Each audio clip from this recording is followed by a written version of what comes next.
Hello fellow Earthlings, it's Livs, and today I actually have a September wrap-up.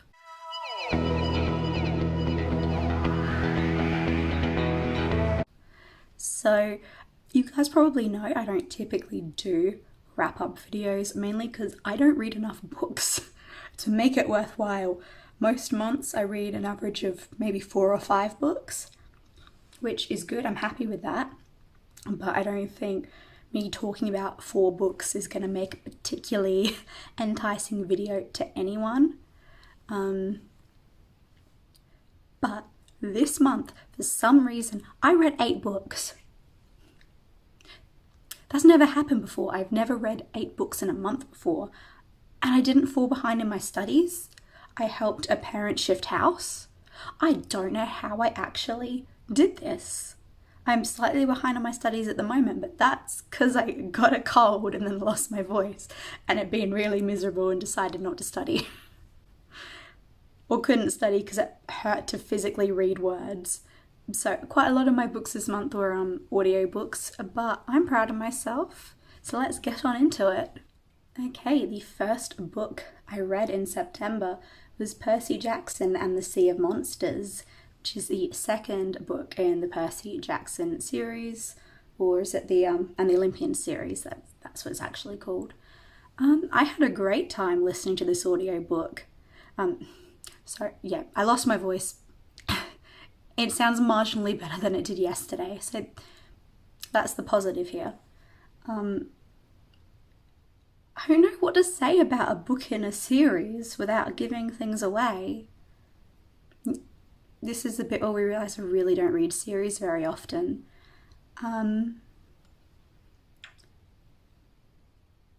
Yeah, I don't know what I meant to say. This was a great book. I had a really fun time being back at Camp Half-Blood and learning a little bit more about the world, learning about the Cyclops. It was all very, very cool. Getting to see Percy and Annabeth become better friends. Percy learning to understand some of the other campers around him a little bit better. It was very, very cool. I had a great time with it. I gave it 4 stars. Yeah, there we go. The second book I read was more of a short story than an actual book, but that was Blood Child by Octavia E. Butler.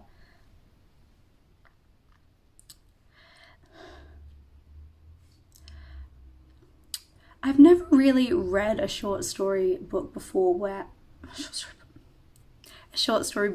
I've been so confused about what I've just read. So that it's like a story about these kind of monstery creatures that are living with the humans, and the male humans, or not, no, that the creatures need the humans to give birth to their monster children for them. And it's creepy and weird, and I didn't get what was going on half the time, but it was interesting.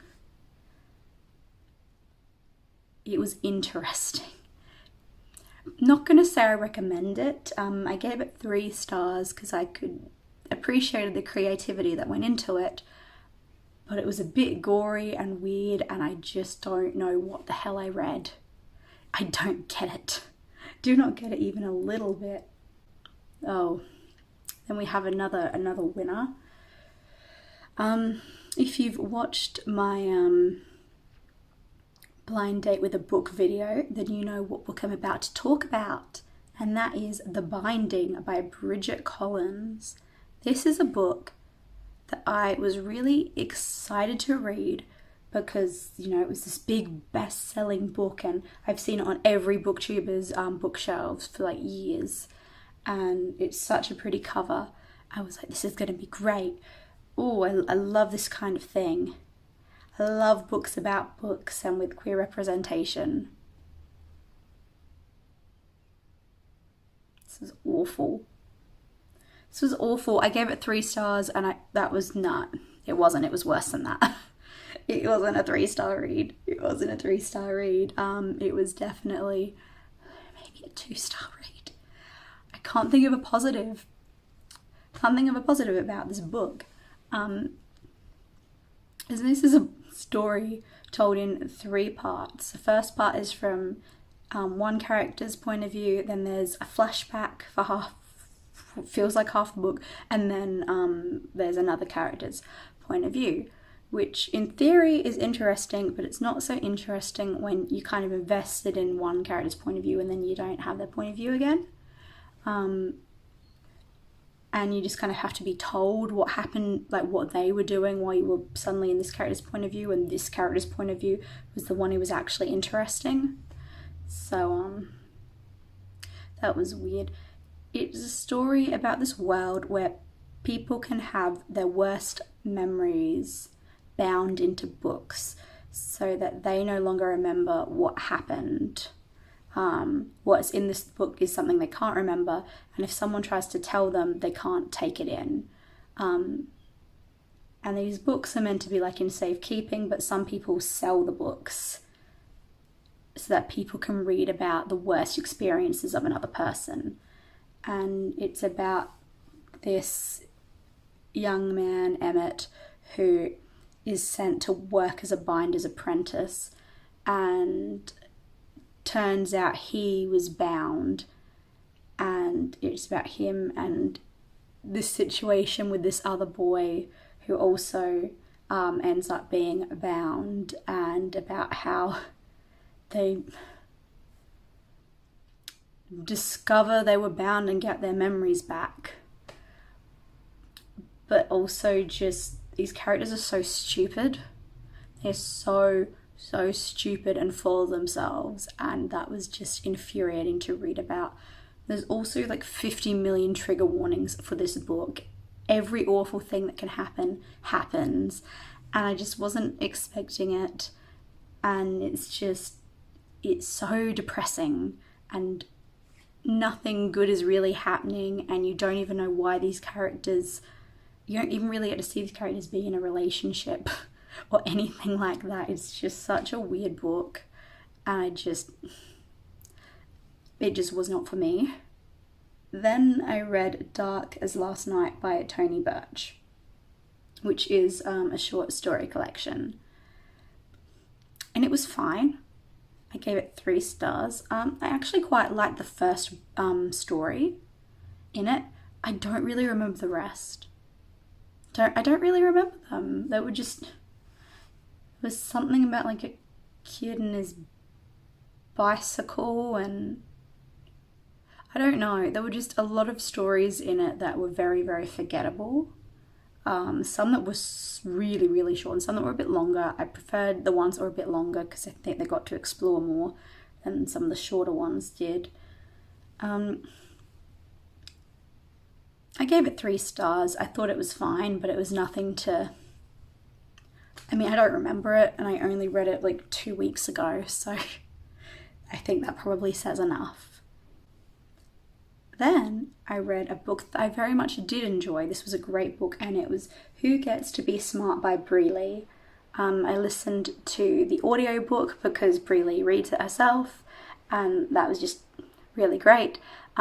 This is a non-fiction that explores who gets to be smart, and it goes into all the different facets of what leads to someone getting a particular type of education, and why the system is established so that only certain people can have that level of education and others can't. I've seen some criticism of the book saying that it goes in too many, like it tries to talk about too many things and kind of loses focus. I disagree. I thought it was fantastic. I really liked having lots of different answers and lots of different explorations of all the different reasons, because it's not just one reason that our education system is built the way it is. It is from an Australian perspective, which I really appreciate because I just find a lot of interesting non-fiction books are very like either America or UK focused and don't really apply as much to me. So I really, really loved being able to listen to this. I learned so much. I gave it 4.5 stars. It's a brilliant read. I'd highly recommend it. Next was another book I really, really loved, and that was The Revolt by Clara Dupont-Monod, translated by Ruth Diver. This is a French book about Richard I of England and his mother Eleanor of Aquitaine. But it's about so much more than that. This is such a well-researched, well-thought-out, beautifully written story about the complex dynamics between mother and son in a time when they're not really able to express their emotions and feelings very well. It's about how awful these people were, but it also gives them so much humanity and really fleshes them out so they feel like people and not like textbook characters that you don't care about. It really explored a lot of themes and issues that, as I've researched this time period quite a lot. I'm really interested in the Plantagenets. I say this a lot. So I really appreciated the fact that this book didn't hold back any punches. It didn't try and make some of these actions seem better than they were. It really called out who the actual people were, and when they did terrible things, the book says they did terrible things. It doesn't try and, it doesn't go, oh look, Richard the Lionheart, wasn't he great? Because that's not historically accurate. You gotta put the good in with the bad, otherwise you don't really know anything about them. But I really loved everything about this book. It gave it's mostly from Richard I's point of view. Then there's quite a bit from Eleanor's. It also includes snippets from Richard I's fiancée, Alice of France, and also has a little bit told from Henry II's point of view, who was Richard I's father. And it gives everyone a voice, lets everyone be heard, and just is beautiful. I wasn't sure about it at the start, but by the end, there were just so many passages that I'd highlighted or taken notes of because they were just so beautiful and so profound. And I just really loved this book so much. Highly, highly recommend. After that, I listened to Clara and the Sun by Kazuo Ishiguro. You might be able to tell I've been trying to get in some books that were released this year that I hadn't gotten around to earlier. So you've probably heard of this one. It was very hyped upon release. This is about an artificial friend named Clara who is purchased to be a friend to this 14-year-old girl who's quite ill. And it's about Clara observing the world around her. It's kind of about artificial intelligence, environmentalism, class, gene editing, so many things in this book, and it's just such an interesting explanation of all of these themes. I thought it was fantastic. I can see why not everyone loved it, but I thought it was really interesting. I really enjoyed the audiobook. It was just such an interesting and unique reading experience, and I would highly recommend this book. I gave it 4 stars. I don't normally read science fiction, but if there are more that are kind of like this, then I would definitely love to read them. And finally, I read Piranesi by Susanna Clarke. This just won the Women's Prize for Fiction, so I decided I absolutely had to read it. I purchased this book a few months ago and I started reading it straight away, but I just really wasn't into it at the time, so I decided to put it down. And after Susanna Clarke won, I thought, well, I'll give it a shot now. And I ended up liking it a lot more. I think the first sort of 60 to 70 pages are very slow. So I didn't love it at the start. But once you start to figure out what the mystery is, I was super invested, and I had to know. I had to know what was going on. I had to know why Piranesi was in this house and why Piranesi didn't remember things. And it was just, oh. So yeah, it's a story about this man who lives in this giant house, and it's full of marble halls and marble statues, and there's somebody else who's in the house some of the time, and Piranesi calls him the other. And Piranesi is this very naive character who doesn't pick up on the red flags around him and doesn't realise when things are wrong. He's just very, very trusting and very, very sweet, and is exploring about how he got to where he is and why he doesn't know of anything else. He only knows life in the house. It's very interesting. I gave it 4 stars. I still think I preferred The Vanishing Half, but